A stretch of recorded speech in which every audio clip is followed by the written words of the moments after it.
Hey guys, welcome back to Linda's Prepper Kitchen.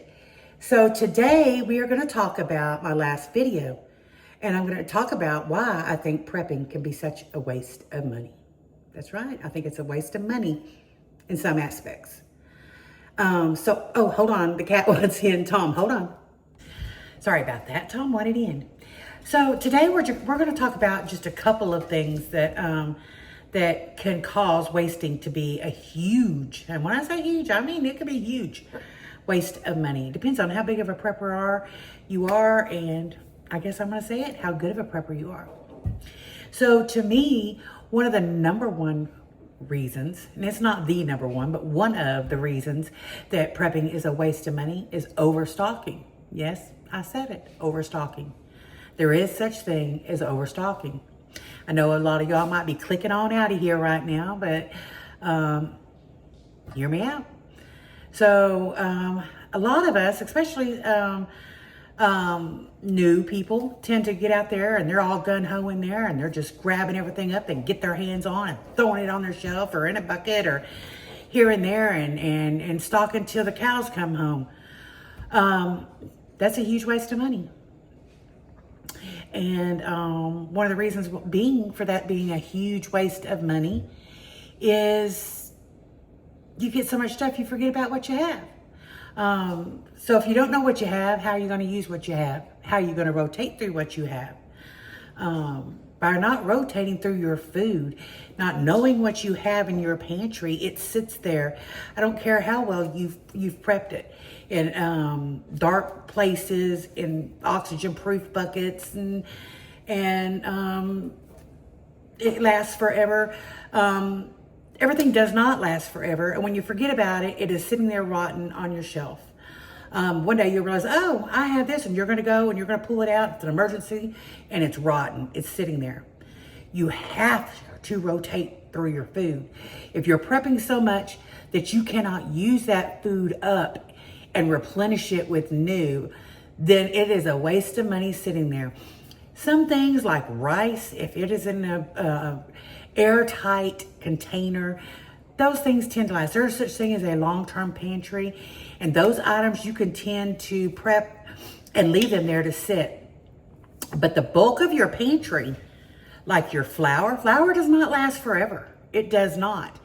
You can grind it yourself, but if you're that kind of prepper, then maybe this video itself is not for you. Flour does not last forever. If you're not baking bread now, why are you prepping it? Maybe a little supply that you can, after so long, you can replenish it when you know it's no good, but you don't have 500 pounds of flour sitting there rotting on your shelf or in your cellar or wherever you're putting it. Yes, you can put it in freezers and get the bugs out. It still does not last. Trust me, I know. Oil, when it says it doesn't last forever, it does not. So if you got this huge stockpile of oil so that you can do your frying up your food and your cooking, and you got tons of it sitting there, you wasted your money. You wasted your money. It's going to be bad because it does go bad.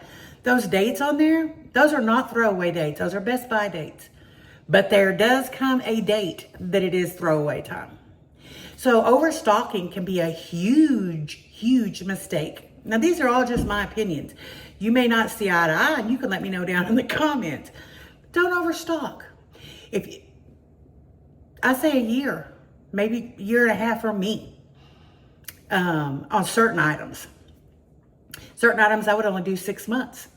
Mayonnaise is one of those. I'm not gonna have 2 years worth of mayonnaise sitting on my shelf, because that's what I'm gonna have. It's probably a year and a half's worth of mayonnaise sitting there rotten. Another reason that prepping is a big waste of money is not storing properly. Most things need to be in a oxygen-free, dark, cool area. Not cold, not hot, just cool area. That helps prolong the life of your food. Pasta is one of those things I had in my head for some reason. Pasta doesn't go bad. I'm just gonna stock up all this pasta. Now I still have that pasta, but I'm gonna tell you, I can tell the difference between my pasta that I have been stocking over the years and the pasta if I go buy a new one off the shelf. They do deteriorate. These are just a couple of little things.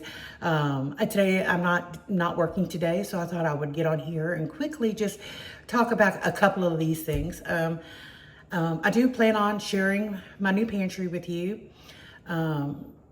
here pretty soon. We'll talk more about prepping and ways that you can prevent wasting. But today, those were the things I wanted to talk to you about, is overstocking being the main one, and not prepping, storing things the way they're supposed to be stored. When I say oxygen free, that means oxygen free. If you're not dehydrating your vegetables, or you're not buying them from the store in a can and putting the dehydrated ones, you need to make sure you're putting those in a jar, sealed, all the air sucked out and sealed, or in a Mylar bag with oxygen absorbents in it.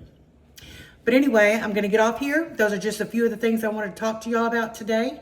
If you got any tips or tricks down below, or any thoughts on some of the things I just said, let me hear about it in the comments, y'all. It's good to see you. Go ahead and hit that like button, hit that subscribe button, and please feel free to share it out. Y'all keep on keeping on out there, and I'm going to see you next time right back here at Linda's Prepper Kitchen.